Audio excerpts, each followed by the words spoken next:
Welcome to Operational Harmony, balancing business and mental well-being, where we achieve goals without sacrificing peace.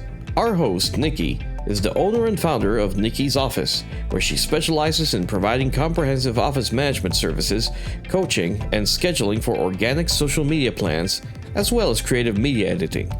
Her journey through mental health and entrepreneurship not only brings awareness, but also equips her with valuable coping skills. This unique experience offers a fresh perspective on approaching challenges and innovating in different ways. Let's introduce our guest. Hi, my name is Rhoda Mullet, and I have had the pleasure of meeting Nikki in a coaching group, and I am so excited to just share the stage with her today. And I am a coach. Um, I am a mom, an entrepreneur, and I would just love today to share my story with you about my journey with mental health. And as a little girl, I was born in 1960, so that kind of ages me. And they didn't talk about mental health. And so when I was young, actually, I started going to school at 5, and I had so much anxiety. I didn't want to go to school. I didn't know the name for it, but it became a part of my life very, very young. And I remember at 17 thinking, where are the people that are supposed to tell me how to do life? Nobody's showing up to say, this is normal, this is not normal. And I really struggled being in a community of people where they didn't talk about their struggles. They didn't talk about mental health. They didn't talk about anxiety or worry. Fear might have been mentioned, and I knew I struggled with fear, but it was like just this place where I felt alone in my own struggle. I got married. My husband and I had fertility issues, so that created a lot more anxiety.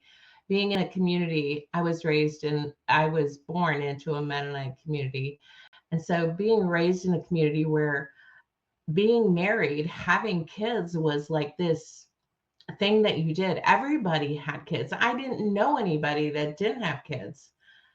And so struggling with infertility shot my anxiety even more through the roof. I didn't know how to fix this. It wasn't something that you could just like magically have change. I actually ended up having 2 tubal pregnancies. Thankfully, both were caught in time. Actually, the first one ruptured, and the doctor said it was amazing that I was alive to tell the story. But we have adopted 5 beautiful, amazing children. I can't imagine my life without them.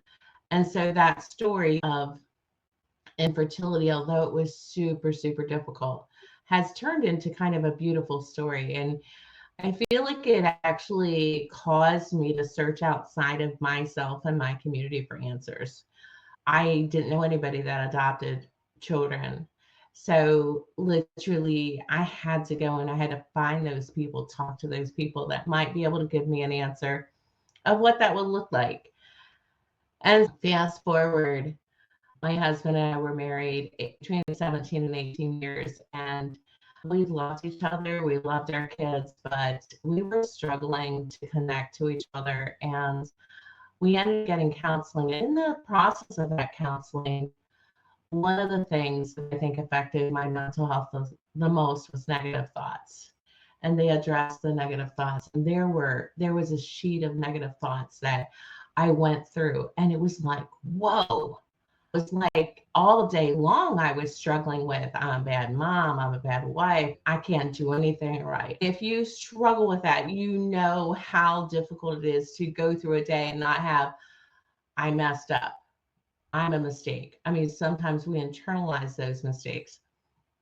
And so it was that moment, and I was 40 years old, better late than never. And I just started to own it. Actually, a fun side story, I didn't even own that I had anger trouble until I was 40. So yeah, I go figure that one out. But so it's been a kind of crazy story, just coming into the fact of owning the thoughts that were running in my head and saying, what am I going to do about this? And having my counselor coach me through the process of taking thoughts captive and really being mindful of what was true and what wasn't true, because I had kind of nurtured a lot of things that were not true through my childhood. I had started when I started going to school, and I felt less than and not enough and not capable of keeping up with everyone else. It started me in this place. And I learned this through a shame coach. I started to just literally go ahead. A shame coach? I had a shame coach. Funny story, I made a post on Facebook, or somebody else did. I commented and I heard about this shame coach. He lives in Las Vegas, John Dunnan. And my friend told me that he was starting his business and he would do free shame coaching. And I had gotten to the place where I was like, you know what? I think I need to address this.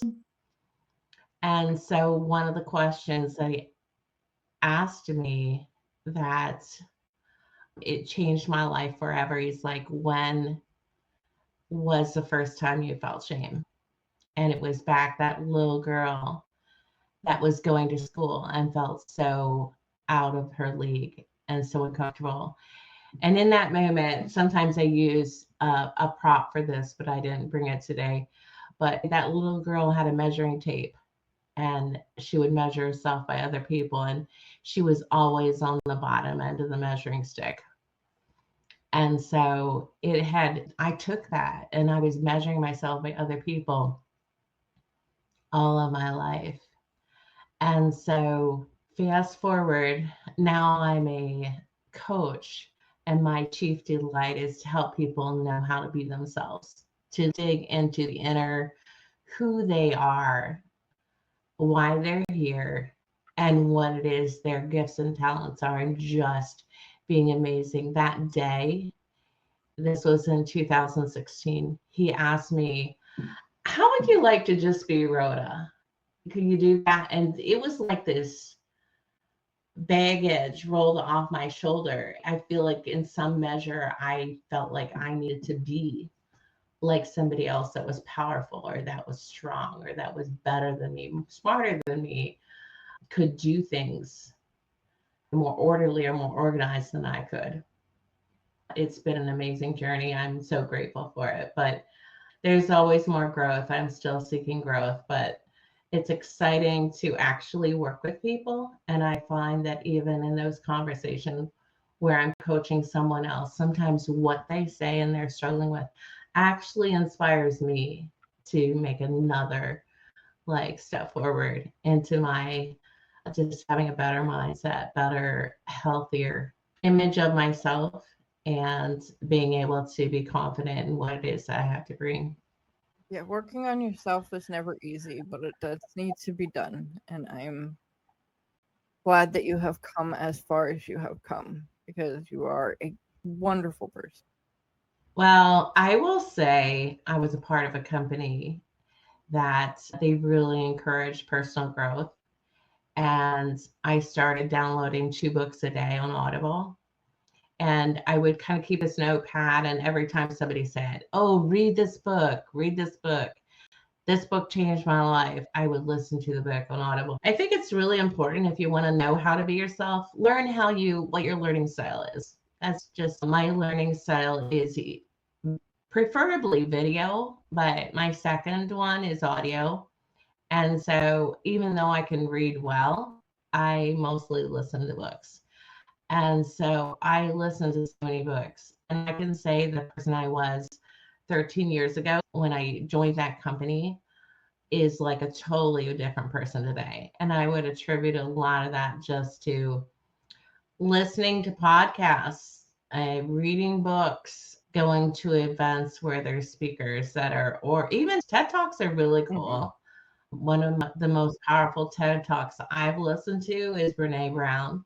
And when it came to the whole shame and vulnerability, she kind of opened my mind. I had listened to her before I had the shame coach, and it took me down this path of owning myself and just being vulnerable with, this is where I'm at, this is what I'm struggling with.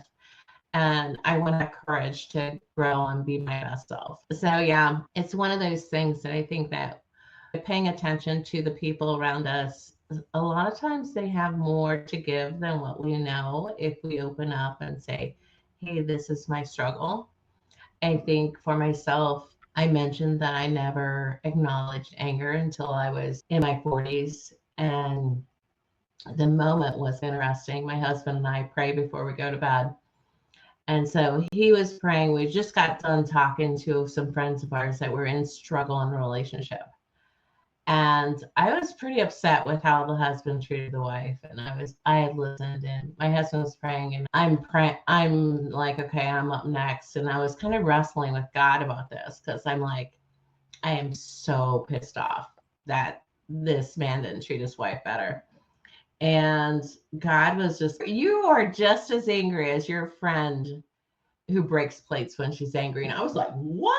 And I kind of wanted to argue about that. And it was like I had never like done anything demonstrative, like breaking plates, but that anger was holed up inside of me. And so I will just say my mental health is better as I like acknowledge the negative feelings. And then as I acknowledge them, sometimes I like find that path to convert them to a good feeling. Like, say, for instance, the infertility story of mine, I was so depressed for so long. I had my first tubal pregnancy 2 years into marriage. The second one was on the 4-year mark. And so I had all my dreams of having children. And so in the beginning part of that struggle with depression and anxiety and the fear of what if I never have more than one kid, or as they were coming. And it was just one of those things that now I look back and my kids are so amazing. I have 5 beautiful grandkids, and I can't imagine anything different than what it is. And I'm so incredibly grateful. But in that moment, it's just so hard to see beyond our story, beyond what is present day. And so I'm grateful that time elapses and we can reframe the story. We can look at it a little differently. I feel you with the anger thing. Mine was more tied to the trauma that happened to me when I was growing up. I knew where the anger was coming from, but I didn't know how to get rid of it. So walls were not my friend, and they suffered for it. But it was better than the teddy bears that the therapist recommended, because what did the teddy bear do? He couldn't even fight back. The wall can fight back. Like, it hurts when you do it. And the therapist was like, punch a teddy bear instead. And I tried it once and I felt so bad. I was like, yeah, I'm going back to the wall. At least it doesn't make me feel bad. I do think that just being able to say it is the beginning of the healing. At least for me, being able to like just acknowledge. And I never cussed earlier on. I was telling somebody the other day that cuss words are actually adjectives. There's those moments when I don't recommend cussing, just saying. But sometimes we have to be real with what's inside to get it out. I was raised a Navy brat, and then my stepdad turned into a trucker later on. So I cuss with the ease of a sailor with a trucker accent. It's there. I do know how to censor myself so that I don't cuss around Kim. That's not going to happen. Every once in a blue moon, something will surprise me enough. Even that usually isn't even something I'd say in front of her. Been like wildly, surprisingly, or weird for me to even do that. But then, you go to church, obviously, if you're in church or in a business meeting, you're not sitting there cussing because it's not appropriate. Like, I can censor myself and do it where it's appropriate. My gaming guild knows when Kim is out of town, because that's usually when my mouth is off its guard. And that's like 15 times the last minute. I'm like, yeah, no, she's not here. So they know. And they just laugh it off and think it's funny. but it's an expressive way to say things, because saying holy crap sometimes just does not fit the situation. Hmm. And I kind of feel like it's like a thermometer. Like I sometimes am surprised at what comes out of my mouth. I don't always know ahead of time what's going to be like the words flowing out of my mouth. And so when something comes out of my mouth that shocks me, it's like, okay, what's going on, girl? I have to have that self talk that is like, okay, you're getting kind of out of control here. You're kind of pissed off about something. So yeah, I think it's kind of thermostat or thermometer for yourself. So for me, just because, like I said, sailor dialect, truck driver accent type thing. So for me, it is, cuss words aren't for me a bad word. They're not a good word. They're not a bad word. They're just a word. And they sprinkle in a little bit of explanation into what you're doing. Because if you say it with conviction and somebody goes, huh, I didn't expect you to cuss there. You have broken their train of thought, and you can sometimes, if you're trying to coach them anyway, you can be like, now, what, where can we go from here? Now that you've like completely derailed that thought that wasn't a good one, where do we go? And then it can help them be like, okay, whoa, wait a minute. I'm not thinking that way at the moment. Now I can see how you're trying to make me see, and we can work from there. Because sometimes it is magicians, that sleight of hand and stuff. Yeah. That right there, it breaks your mind for a second, right? Like your brain stutter stops because it's like, wait, no, that's not. Yeah. You can't really do that. But like then for a second, you're that kid and it was like, that is so real. Like, whoa. And then you come back to your adult brain and you're going, now, what did they do to do that? Right? And you're starting to think of smoke and mirrors and all that kind of thing. That moment, once you're like starting to think, okay, well, that was a mistake, but what created it? So now you can think that way, where before you were just like, no, it's not a mistake, it's magic. Right? Mm-hmm. And you can have that moment where you're just like, no, it's not magic, it is smoke and mirrors. Let's figure out where the smoke and the mirrors are coming from. Yeah. To really just get there. Sorry, it's a shock and awe type thing. No, I'm not cussing at people regularly, but even if you leave off the cuss words, if you say something that is in total opposition to what the person is saying, or comes out of left field because they're not expecting you to say, oh, there's lizards outside. What? Wait, what happened? My what ifs are legendary, but it's just that moment where they have to stop thinking and reboot their brain. It kind of, it gives them the opportunity to go, okay, lizards outside is a thing because that's where they belong. But, this is what I was talking about, and maybe I can see now where the smoke and mirrors are. Does that make sense? Yeah. And I like to say cuss words are adjectives. Mm-hmm. They are describing how you feel. To me, it's nothing more. Some people get super offended. I feel like I pay attention when somebody cusses because something's going on, especially if they're not a cusser and they actually let out a cuss word. I feel like it's the revealer of something in their soul, in their heart that's struggling. And I've noticed that with my kids. I've noticed that with other people. And if you can look at it and say, okay, that's if you really struggle with hearing cuss words, if you realize that, hey, this person is actually hurting, something is hurting inside of them, and they just need somebody to listen to them right now. There is something that I'd like to tell about that I feel like contributed a lot. I talked about being with people who dropped like book names and the things that have helped change them. But I think if you can create a community or find a community where you feel safe in being yourself, it is almost magical how that changes you. And I'm a leader in Celebrate Recovery. And I was a participant 9 years ago, and we left the Mennonite church, and I was really struggling with a lot of rejection and stuff. And I got an invite, and I'm like, okay, that's not for me. I'm not a drug addict. I don't drink.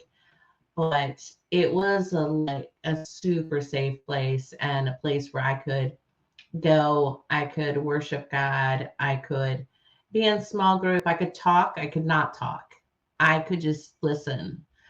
But it was a healing part of my journey. So I think finding things that work for you that can assist you forward in your journey.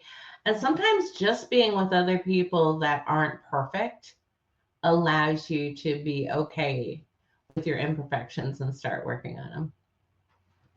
That makes sense. And I have created a community as well, like within my coaching group, that where people can come in and they can ask questions. I drop a teaching every week, and then we have a Q&A where we just talk about whatever the topic was. And so I think that having a place that you have a voice, you're heard, you're listened to, I think all of us want to be listened to, and it makes a difference. And I don't think it matters where it is, who it is, but it matters that we have that place, that we're safe. We get to be heard. We sometimes, when we're just in our head, our thoughts get so crazy that it's just, almost like our thoughts hijack ourselves. We're hijacked by our thoughts, but then we can obsess about the fact that we even have the thoughts. So in my, I think it was second episode, we talked about networking. And then for the mental health part, I did a whole thing on gamifying going to public meetings, being in public. And I have to do that every second Tuesday of the month because I have to go be in person. And in person for me, for anything, is difficult. I don't like it. But one of the things is sometimes people, when they get in their cars, they're not listening to anything. They're just letting their brain do its thing. And if you are going to something important, if you are going to something that you are already nervous about, you letting your brain fester and do its own thing is not going to get you to that networking meeting. That is going to get you to turn your car around at some point and go home. So making sure that your brain is occupied with a podcast or listening to music while you're on your ride there, and not give your brain enough time to go, yeah, no, this is too scary, go home. Bonus points if somebody else drive you, because then their head isn't in the same place your head is in, and maybe they don't turn around even if you ask. Yeah. So I'm curious, what is it for you? What is it for you that keeps you in a good space? So usually for me, it's music. You can identify my mood by the music I'm listening to and the music I'm skipping. I have Pandora. I've had Pandora since it started way back when. And so it knows me pretty well. But every once in a while I'm in one of those moods and what is the song again? Disturb is on the radio. I've got Disturb going instead of anything funny or country or relaxing or that kind of thing. I listen to everything except for jazz or classical. Never really gotten into them. Classical I can listen to if I'm doing work because it just puts that music in my head and it's fine. But I cannot listen to jazz. It agitates the holy crap out of me, and I just cannot for some reason. I don't even know what it is that does it. But my nerves go haywire, and I'm like, yeah, I'm not listening to you. But it's not like I have a favorite, musician. There's nobody I look at and go, I want every single thing that they play. No. I want the songs that I like, because I like by the song and not by the album, right? Or by the person. The people I do listen to, like Disturbed, I don't know anything about them, except for I know that the lead singer used to have a piercing in his lip. It's Okay. fine, but he took them out now because he said he's too old for it. I don't know what that means, but that's fine. And he just, I don't know. I like his music. He has a great voice. The fact that it sounds the same in person than it does on the radio completely amazes me because most people can't do that. But I also am not going to a Yeah. concert because Yeah. too many people. Yeah. I think for me, I don't know if you ever feel like numb, you've checked out of everything. So for me, when I feel numb, I will listen to music till I start to cry or I start to feel something. So I think in the mental health arena, what is your go-to? What is your go-to to break out of that numb feeling? And for me, it was kind of interesting. My son, it might have been last weekend, we had a campfire and he was playing music, Bluetooth to a speaker, and he was going through a bunch of songs that I had played like when we left the Mennonite church, and I was really feeling rejected. I was really feeling a lot of the different feels about that.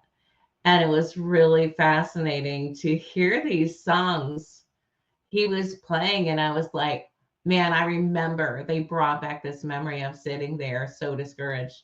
And it was actually a plus thing. I was like, whoa, these are good songs, but for me, they were the thing that pulled me from the depths of despair into I can keep going. And so I think if we have those things that we know work for us, use it. It's different things for different people, but for me, I am a Christian. Casting Crowns, there was one of their albums that I literally played almost on repeat. I identified with him because I had the live version, I got the live version of it, and he told a story about being ADHD and how he didn't feel like he fit in.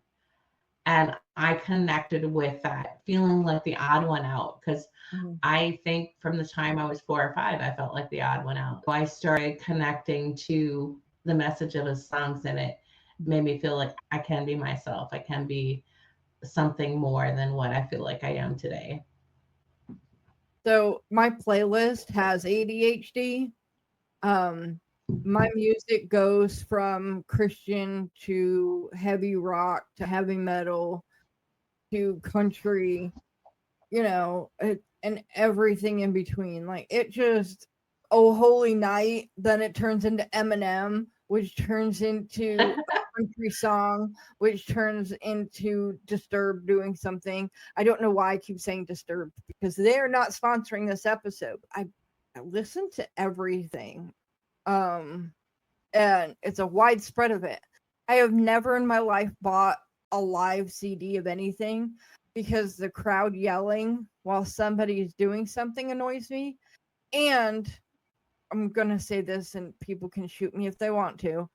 Not in real life, please. I wasn't asking for that. But when you get Christian audio music files, sometimes if you get the live version, the 3-minute song turns into a 10-minute song, and I am not here. I do not want to hear the chorus 152 times while you start speaking mumbo jumbo and are just like, we feel the spirit, because I'm not there. Like, I am quite sure that in a large group of people, you can feel the spirit if y'all are doing your thing. But me sitting here doing my thing, I'm working. I'm going to just sit here while you sing for 10 minutes the same song. No, thank you. I will take out of this, but I can listen to things, but live versions, there's usually the crowd screaming in the background. The person singing doesn't sound anywhere near as good, which kind of drives me nuts.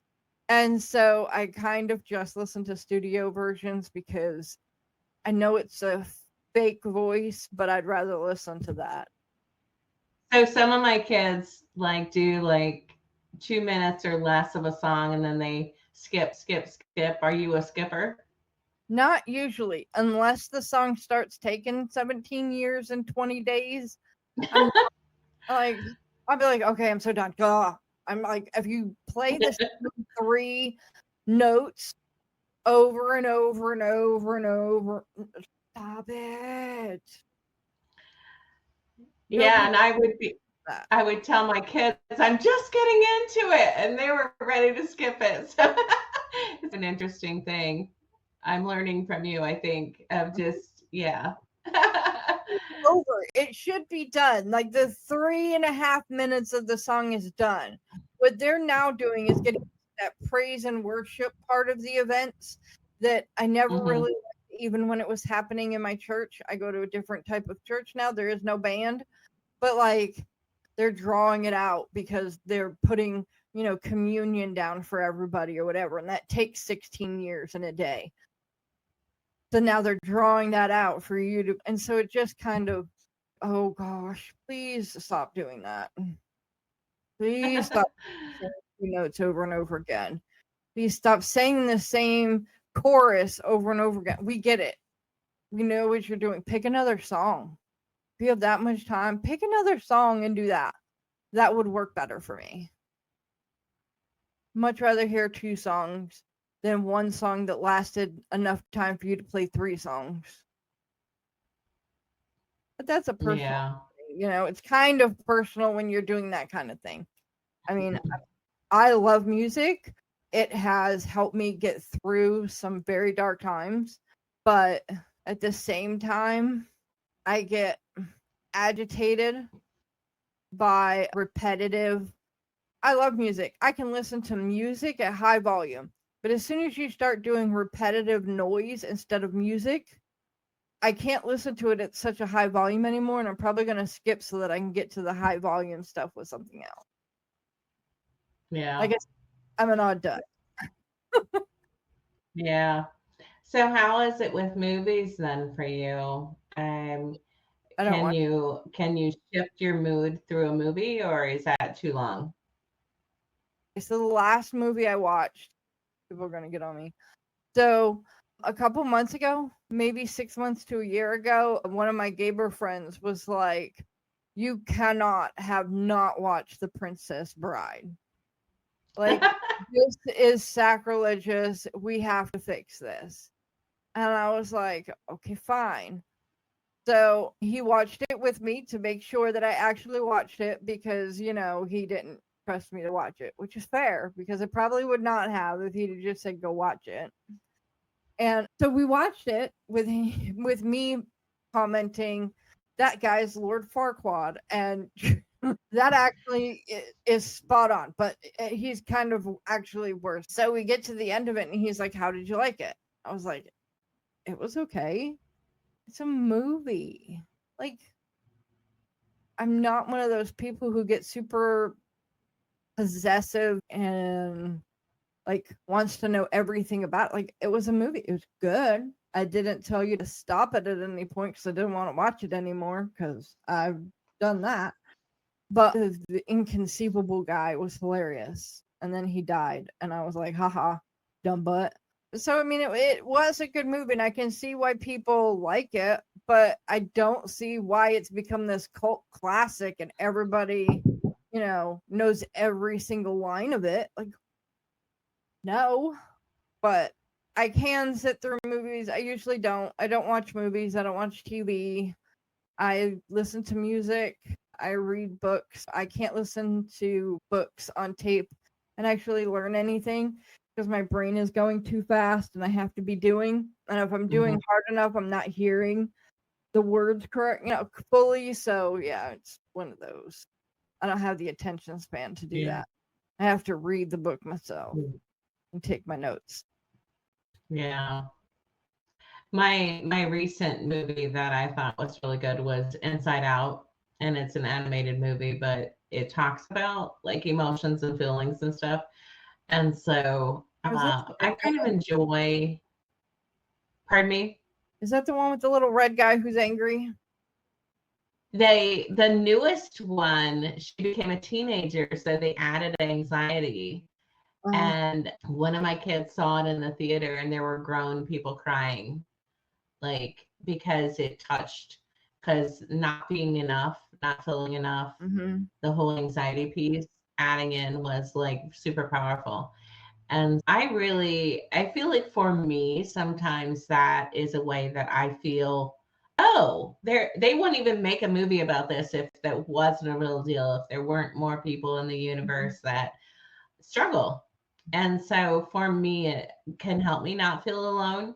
But I love that one just for the emotional dynamics of humanity, if you know what I'm saying.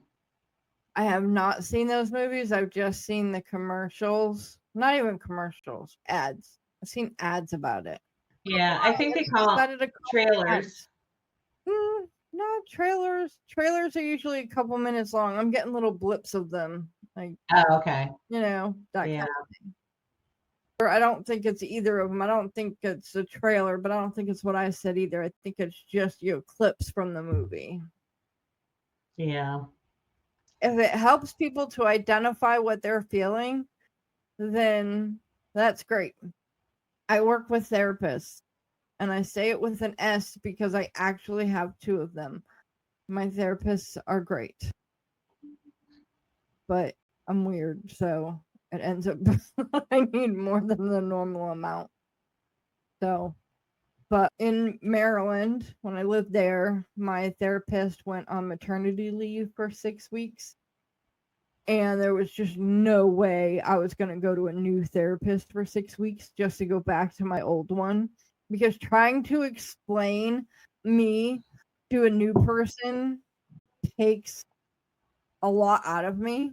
And I didn't want to do that for somebody I was only going to be talking to for 6 weeks. So I would have ended up not talking to the person. So I was like, I'll wait until you come back. And then Kim was like, you aren't doing as good as you were when you had the therapist. My sister's a therapist and she's willing to speak with you while your therapist is out. Well, my therapist, so I started talking with her and going great. My therapist came back, and after like 1 or 2 visits, she was like, yeah, I'm not going to be doing this anymore. I want to be at home with my baby. And I was like, oh, Kim's sister took back over. We moved to Texas, and I had a therapist who, while being a lovely woman, every time I said I was struggling with something or something was bothering me, and it turned into, oh, you just have so much trauma. You've just got so much trauma. Yeah, no kidding. That's why I'm here. Could you not say that? Duh. So, I mean, I kept talking to her because I had to have like state one that the meds people would deal with so that they could tell I was going to therapy. But I still had Kim's sister in the background because that wasn't as helpful as you would think. Having someone's answer constantly be, you've just been through so much trauma, does not actually make you feel better. It actually makes you worse. Because you're like, oh, great, they're patting me on my head. Great, this is exactly what I need. I moved here to Arkansas. I actually, after I got counseling, I actually did a course on counseling and several different things, thinking that someday I'd be a counselor. But I switched to being a coach because coaching, you're looking at a goal you want to get to, and you're working toward that goal. And yes, I do have counselor training behind me, but it's something that I hear you when you say, when they keep pulling you back into something, it's hard. And it's not that you shouldn't address it, but you do. I think one thing that is important to know is that I can change some of these things, that I am powerful enough to find a way through, and that you can look back 10 years and say, I'm at a better spot than I was 10 years ago. And so I think that, if you have a therapist or whoever you go to, and they actually are in forward motion as well as dealing with the past, it can be super encouraging, to be able to believe. If somebody believes with you for something more and something better, it's incredible. Yeah, my therapist that I have here in Arkansas has been really good. She's right up there with Kim's sister because, first of all, they listen to me. You don't know how tough it is to get somebody to actually listen to me.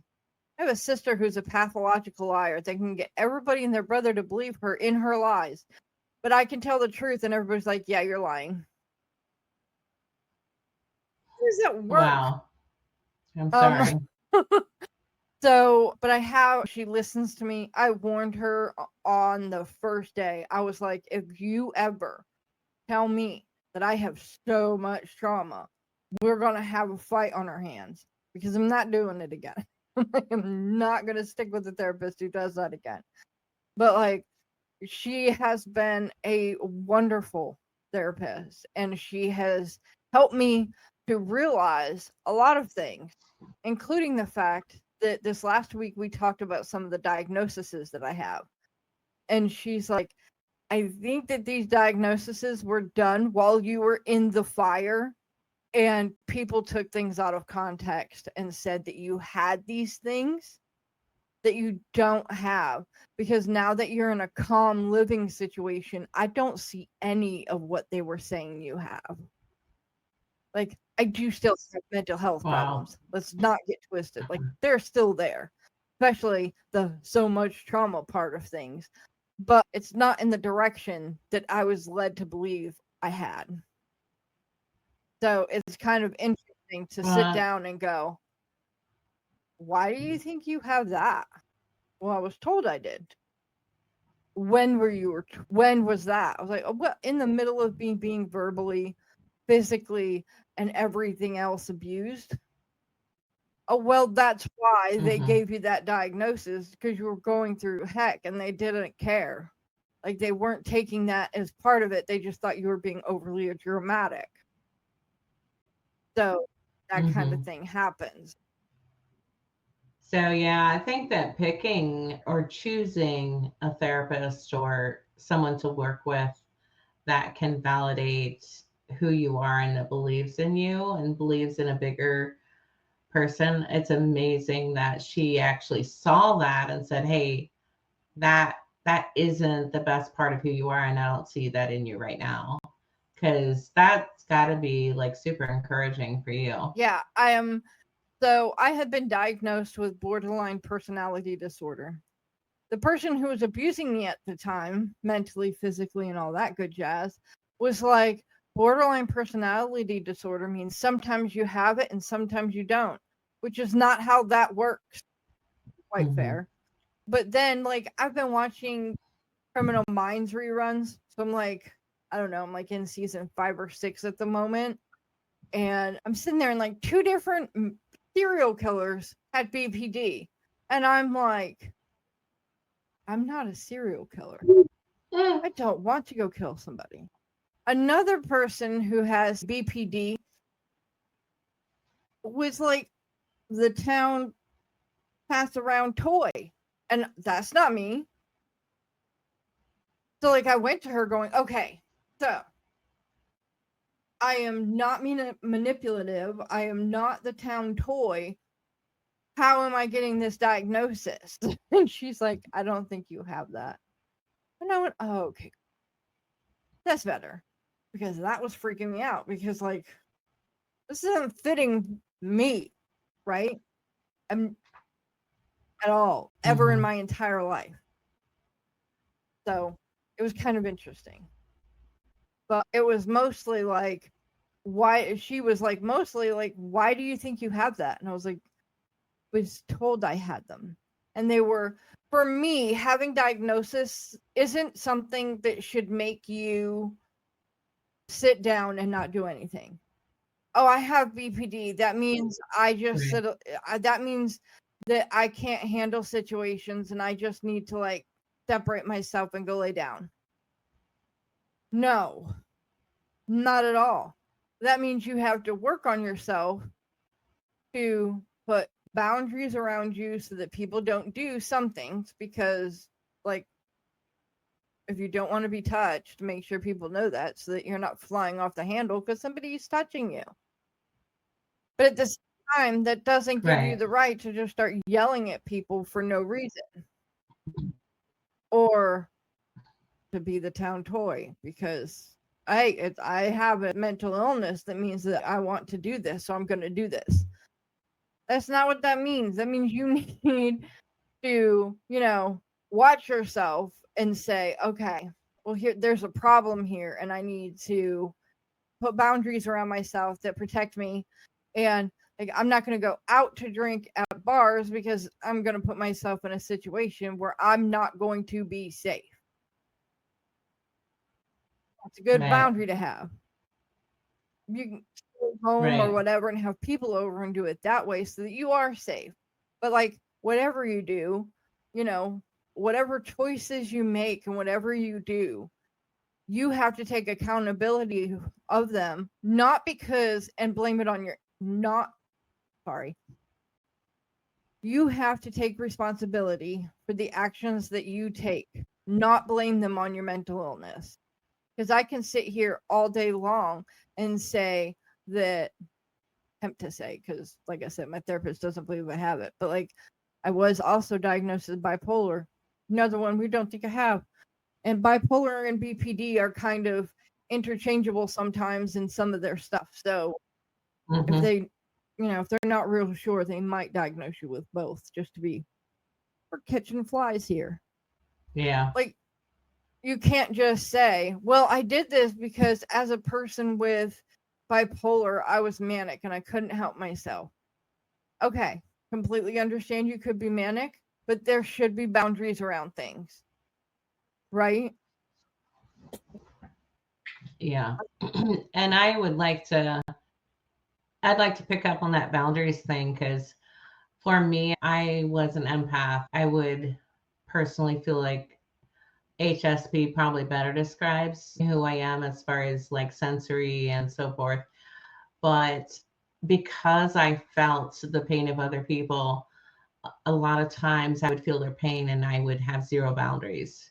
Mhm. And then I would feel hurt by the consequences. And there was a point where I just had to realize, you really did this to yourself by not saying no.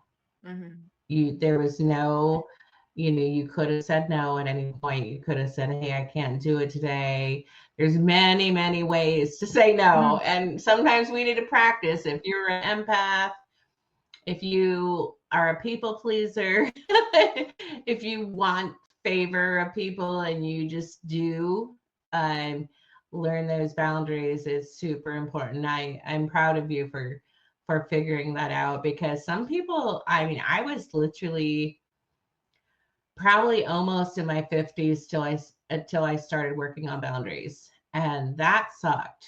I'll just say it is like this huge sucking sound that like literally vacuums all your energy away, because you're just jumping through the hoops that other people create for you. And we actually are powerful people. We get to say no. We get to say not today. Yeah. And it's powerful. And so if you're, yeah, and I think the sooner you do, and I think it's scary to make boundaries. For me, I love my relationships, and I never wanted to hurt a relationship by setting a boundary. My reason for not was I don't want to hurt anybody. And you know what? I hurt myself and I hurt other people by not setting boundaries. So if you're one of those people out there and you can't set a boundary because you're afraid of hurting them, you're hurting you and you're hurting them more by not speaking up, by not setting a boundary, by not saying, I got to take care of myself. Today is a self-care day. No, I can't do that for you because I am feeling overwhelmed. I need to take time for me. I need to do this. And it's not selfish. It's actually think about the fact that I get to show up better when I take care of myself. So having the boundary to say, this is where I am right now, this is what I'm doing for me, it actually also teaches other people they can do that for themselves.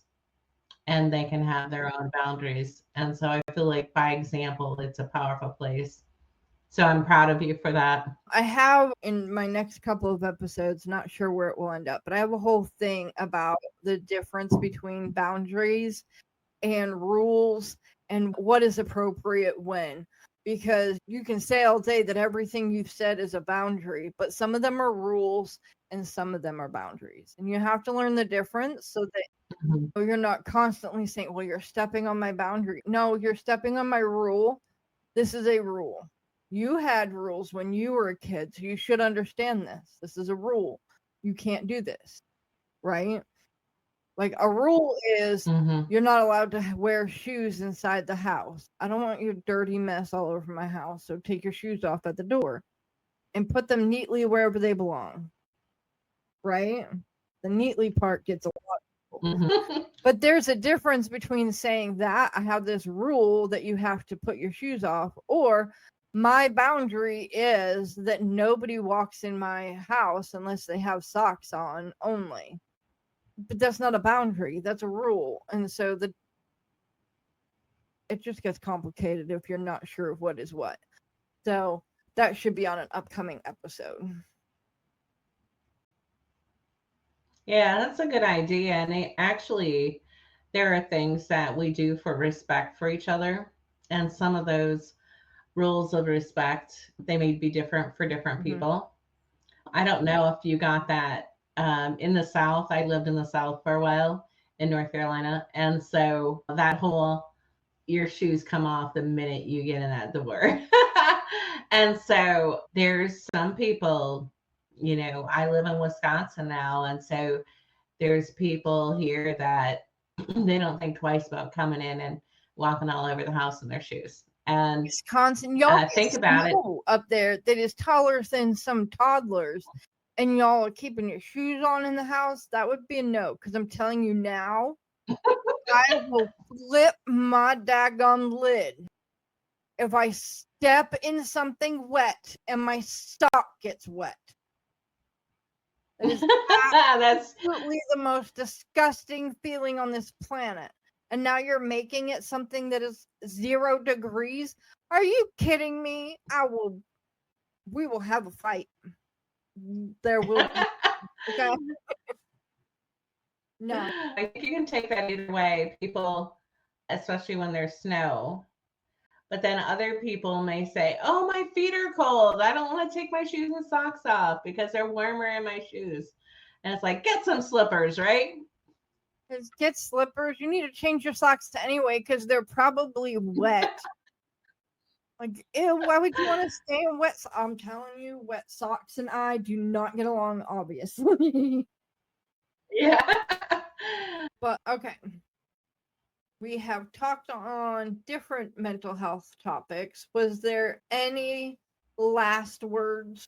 Not that we're about to guillotine you or anything, but, do you have something to kind of wrap up the things you've said? I feel like for myself, my coaching is about teaching people not to be who I think they should be, but being their best self. As a coach, my philosophy is the answers are within you, not within me. Like I'm just helping you find what's already in yourself and what your gifts are, what your talents are, understanding your personality, and being able to show up your best, amazing self for the world. And I've created different teaching programs and my community, the Quest for Authenticity, just a place to be yourself and to get some teaching training about that. Because I feel like in my story, some of my strong mental health challenges were because I was trying to perform for other people. I was caught up in how I was in comparison to someone else, or, what I thought somebody expected of me. And so I feel like the best we can come forward for ourselves or even the people around us is to really know who we are, be honest with, this is who I am, this is what I struggle with. these are the things I'm going to work on because I don't like this about myself too much. And so I'm going to work on this area. My personality are not really good listeners typically. I listened to something maybe 6, 7 years ago, and I realized, and it's because I always have something to say. This internal brain is just like pouring out. And if I don't like consciously stop and say, I am interested in hearing Nikki's story, and I want to be able to listen to every piece of that and understand who Nikki is. And it's something I had to work on to just kind of, okay, right now is my time to listen to this person that's in front of me. And so I feel like I love helping people be themselves, be their best selves. And so if there's any way I can help you, I would love for you to reach out and have that first exploratory call. And I also just want to applaud Nikki for what she's doing, the ability to give good information out there and help people know they're not alone.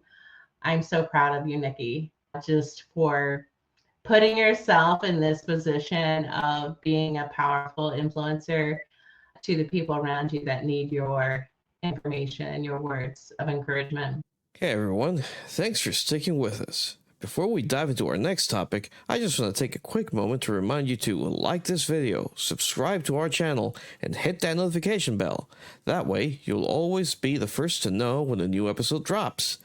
And we want to hear from you. What topics are you most excited about? Drop your thoughts in the comments below. Your feedback helps us create content that you love. We've got some exciting stuff coming your way, so don't miss out. Now, let's switch gears and jump into our next discussion. We are, for the business side of things today, we're going to talk about why we need it and when to cut the line. Because as a techie with a lot of software behind me, I know that there are some of them that I probably could have done without, but there are some of them that I am so fortunate to have found because they are like the best things ever. Can't even say since sliced bread anymore, people. But technology matters for entrepreneurs because of a few things. First of all, if you're using paper and pencil to do, all of it, even if it's a notebook, you're going to have to search through multiple notebooks sometimes. You're going to have parts of conversations in one part of the notebook and parts of the conversation in another part because, you had these meetings 3 days apart and you can't combine the notes. Now, and especially now with AI, you had those two different meetings. If you put them through AI, then it would be able to tell you what the main points are for both and give you ideas for the next meeting. You can't do that if it's on paper. AI cannot read your paper. Those picture taking things that say they can read the words cannot read my handwriting because it's loopy. Doesn't like my handwriting at all. I get the weirdest things when it comes to that. I have to deliberately, handwrite certain things because my cursive is very big and loopy, and so that I can go fast, and it's fine. So, for instance, I use the Remarkable 2. It is a tablet, but it's just a writing tablet. This thing can create PDFs of the content I write in it. And then I have it on my computer and I can do different things with that PDF. That thing I have had since 2020 because I saw that and went, oh yeah, that's what I need. Because I was using paper at the time and I'd have like 4 conversations with one person and they'd be on, 6 different pages. And I was just like, this is not working. Now I can go back to the same note and put the information in there. Not a problem. Love my Remarkable. I also have a tablet because I have an iPad tablet because I thought that it would help me do kind of the same thing before I got the Remarkable. And it is a very big disappointment for me. The writing in it, again, it cannot read my handwriting. And so I have lots of fun problems with that. But having the technology, if you have good handwriting and you want to use the iPad, go use the iPad. But at least have it be somewhere where you're collecting your notes electronically so that you're not stuck, right?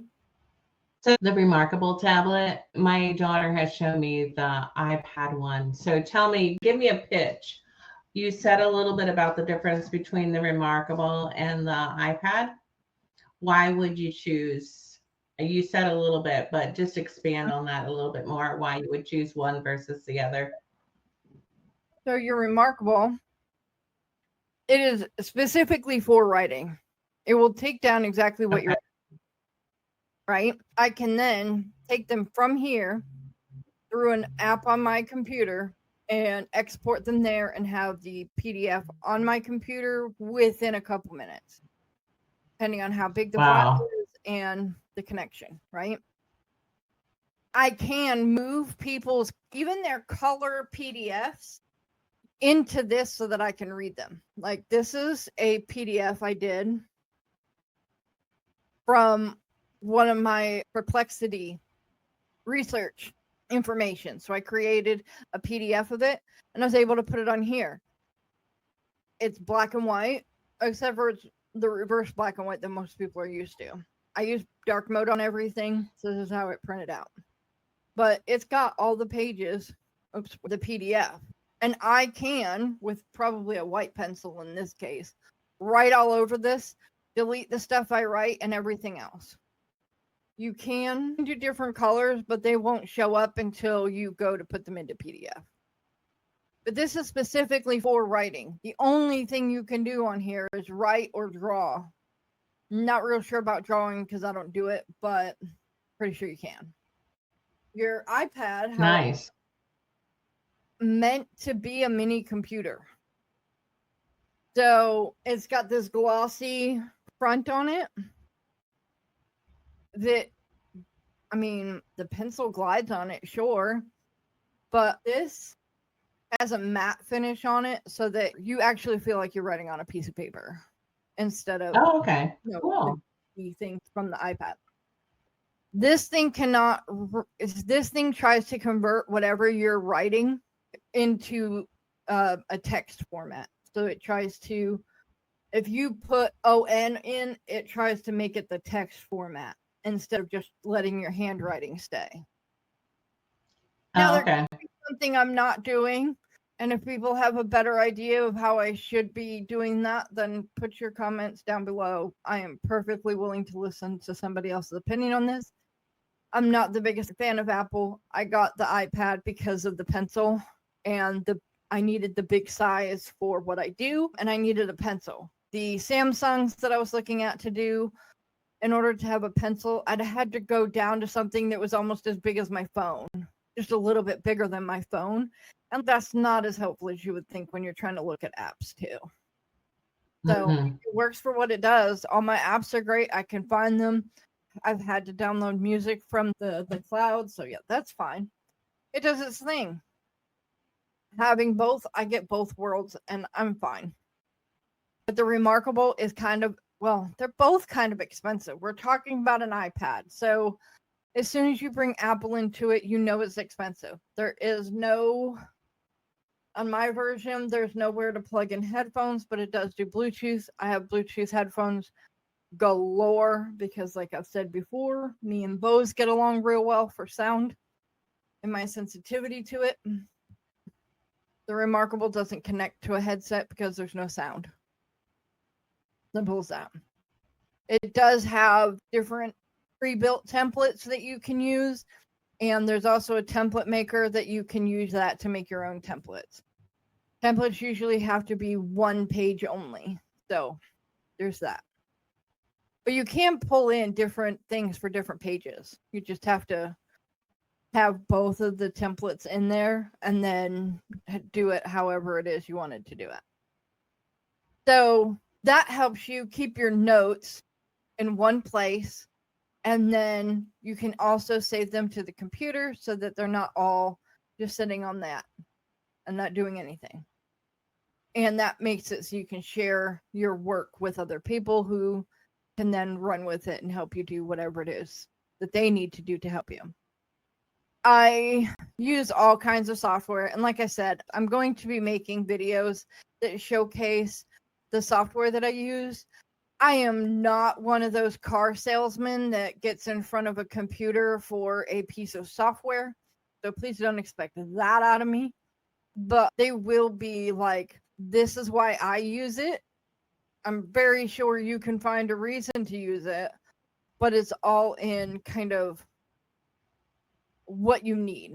Now, every business, I don't care how small, needs a CRM.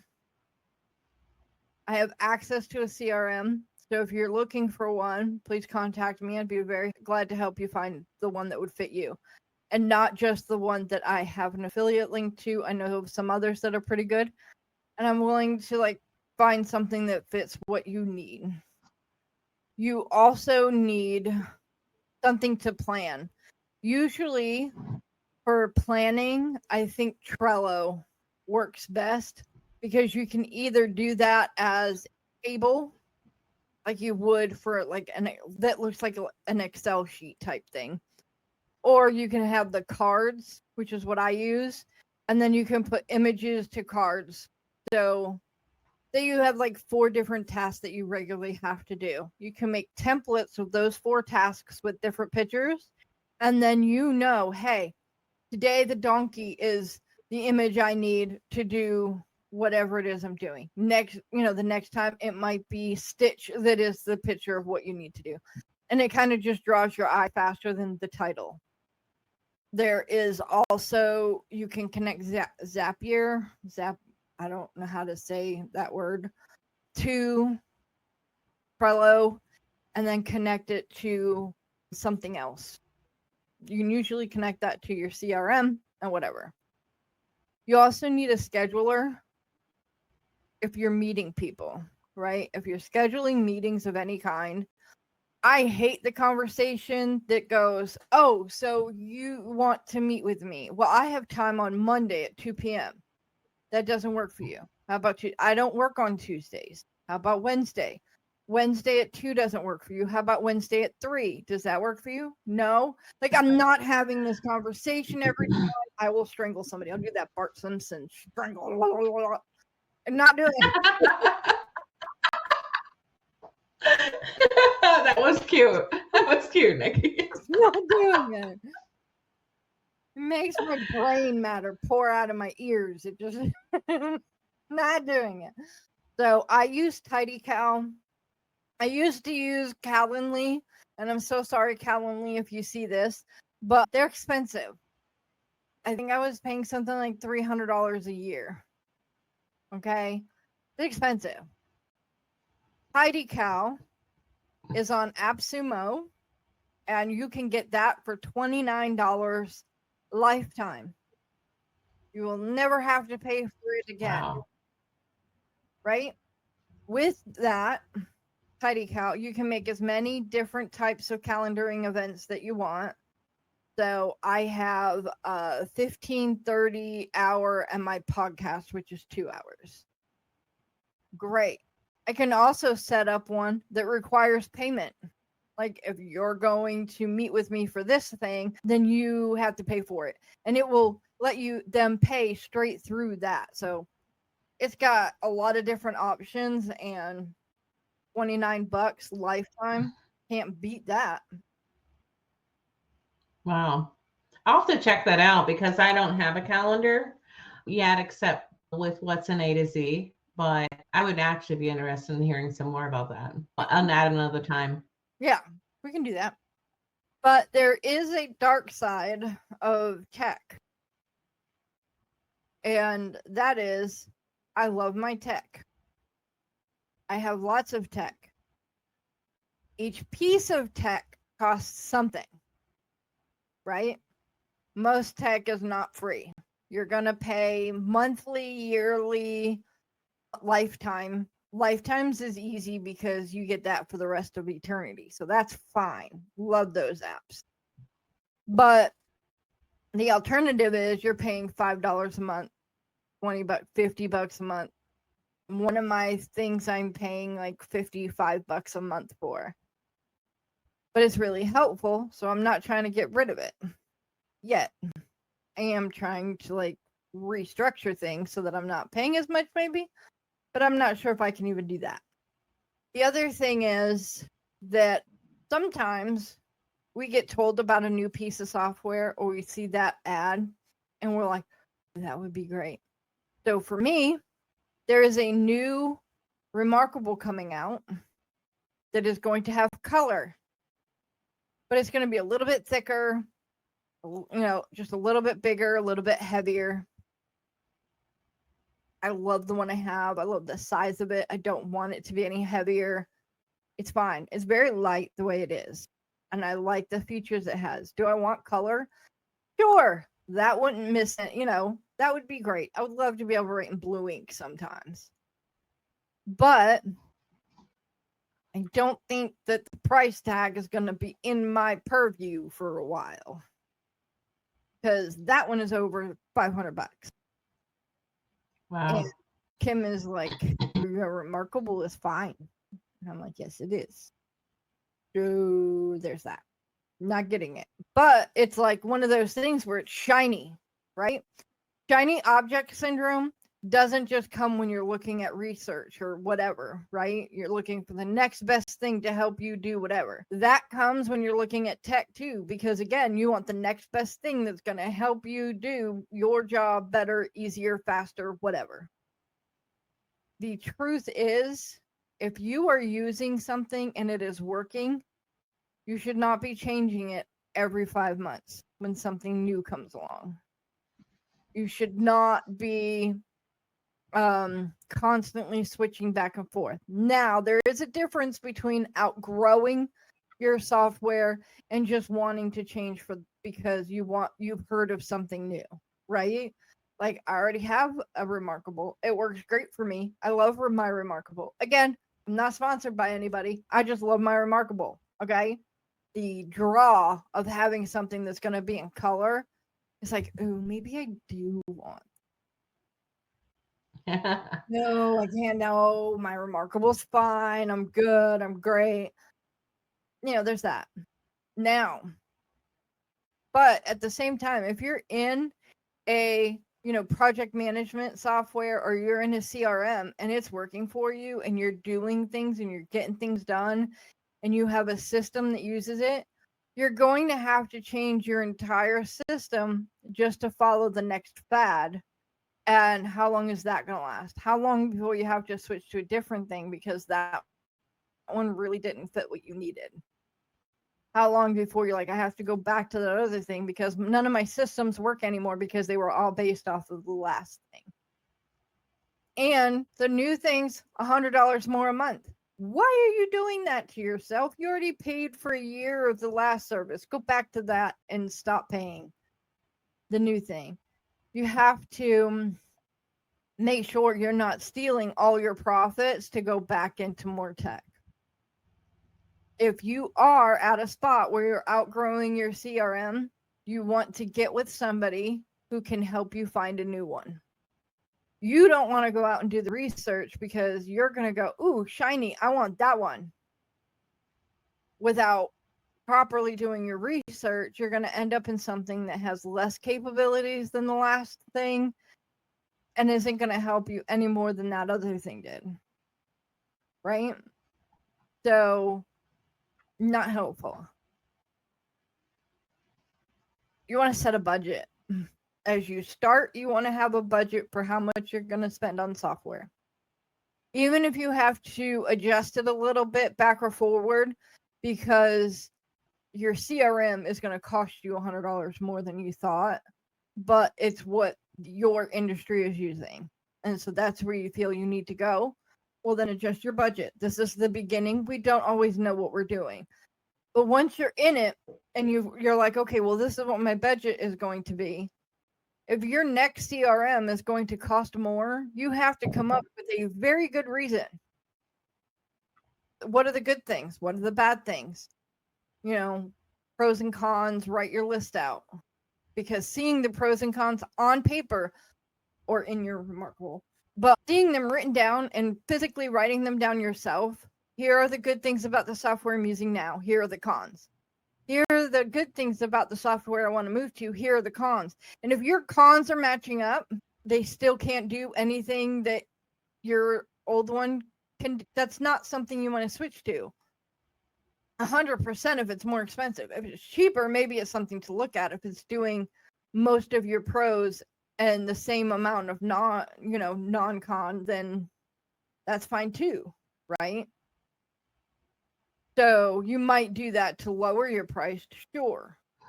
But that would not be something to move to if it costs more, because it's not doing you any favors. It's not giving you any of your cons as pros now. It's just the same thing. New packaging. And then anything you can do a free trial run on is magic. If it's a CRM or anything else, put a list of 5 people into it on your free trial basis and see what happens, see how it moves, run those people like you would normally in the other one and see what happens. But the day before your trial ends, go, okay, did these 5 people benefit from being in this CRM? Or was it 100 times harder than you thought it was going to be? And none of your people are going to be able to learn it because, let's face it, not everybody can use a computer. In my opinion, not all people should be allowed to use computers. Not touchy. And then once you have what you're doing, all of your software features, once a year or so, I would go through and make sure that the software you're using is still the best bet for the money.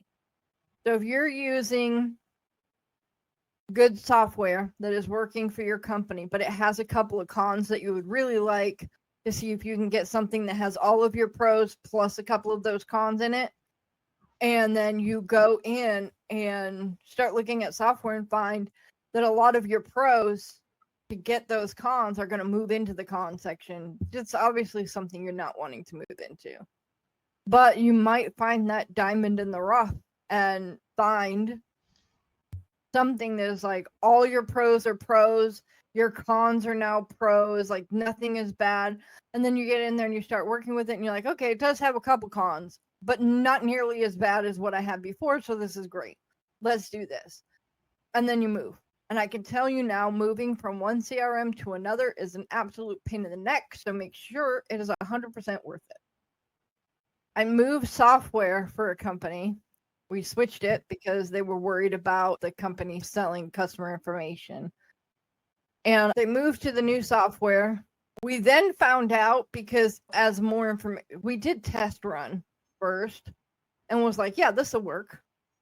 And then as we started connecting, accounting and moving things over, totally didn't work. So we had to switch back. And so the switching and all that was just a very royal pain in the neck. 100% do not recommend switching back and forth if you can avoid it. But we wouldn't have found the issues if we hadn't have attached accounting and then started trying to attach more people to it. So sometimes you have to go a little bit further to find the con, and then it's not something you can live with. So it's tough. Don't cancel anything until you're settled in your new one and think that it's great. Do you have any software you use regularly? I'm not super techy, so I don't have a lot of extra software.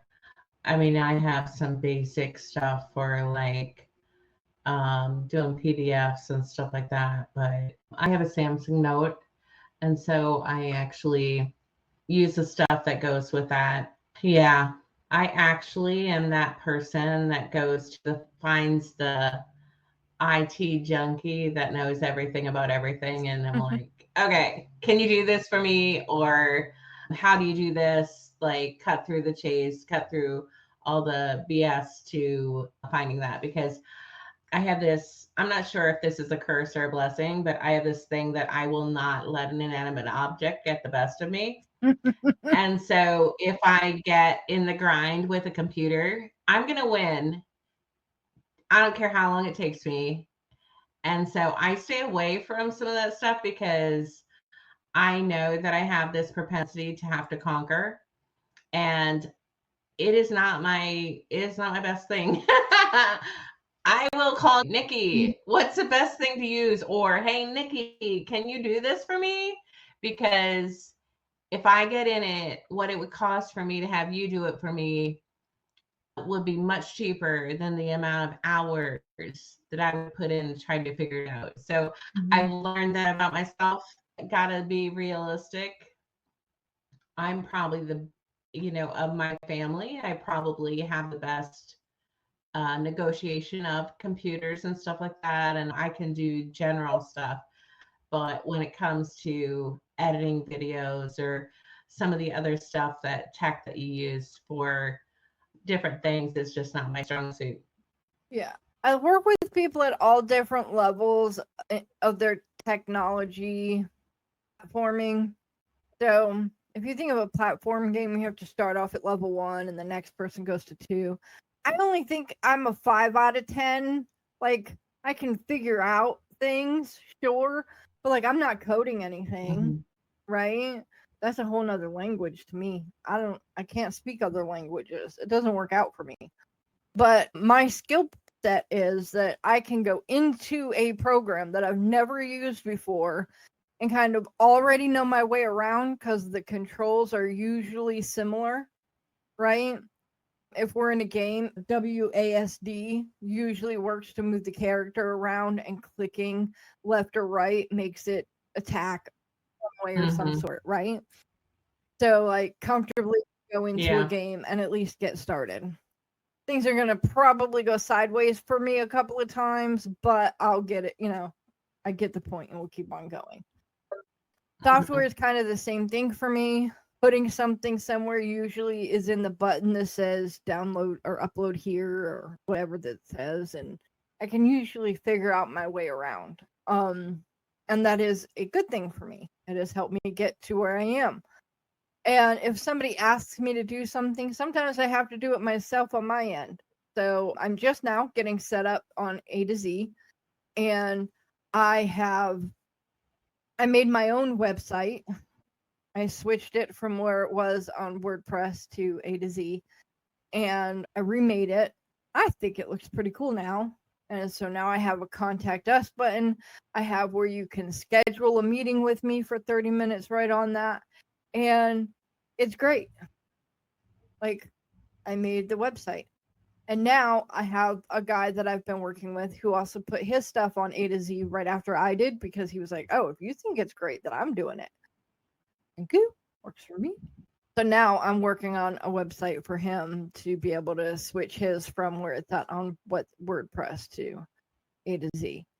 Yeah, I'd love if you'd send me the link, because I'd like to see what you did, because I'm also on A to Z. I haven't really put up my website there yet, but pardon me?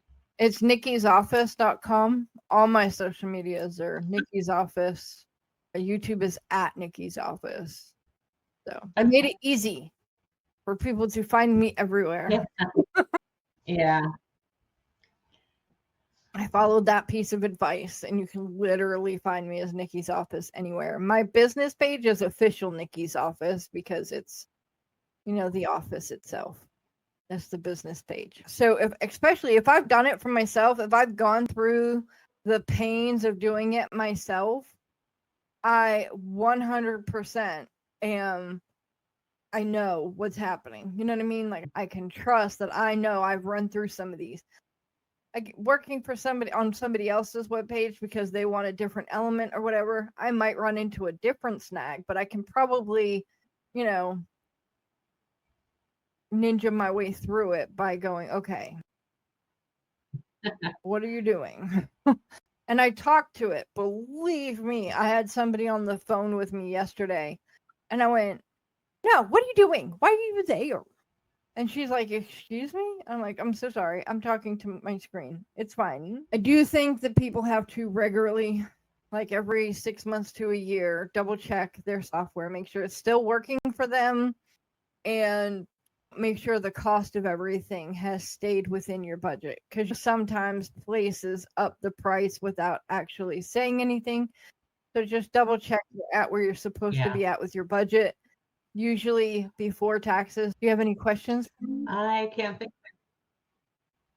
I am so not a IT or tech junkie that I don't know if I know brilliant questions to ask you, but I am super grateful.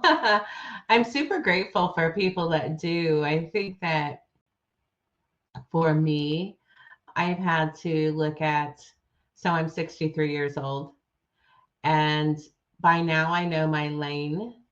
And so for me, it's like these are the areas that I am good at. And these are the areas that I'm like okay with.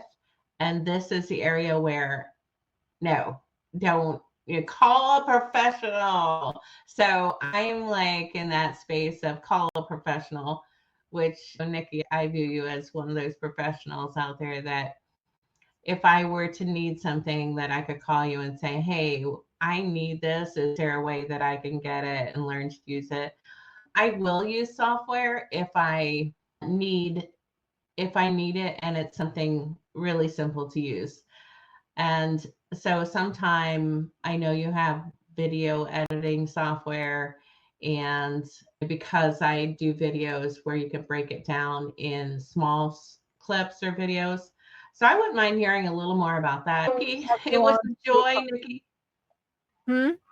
Yeah, I'll talk to you soon. It was a joy to be with you today, Nikki. Thank you. Reach out on the things. If you look in your emails for my emails, you'll find my phone number. You can give me a call if you need me. Okay. Okay? Okay. Thank you.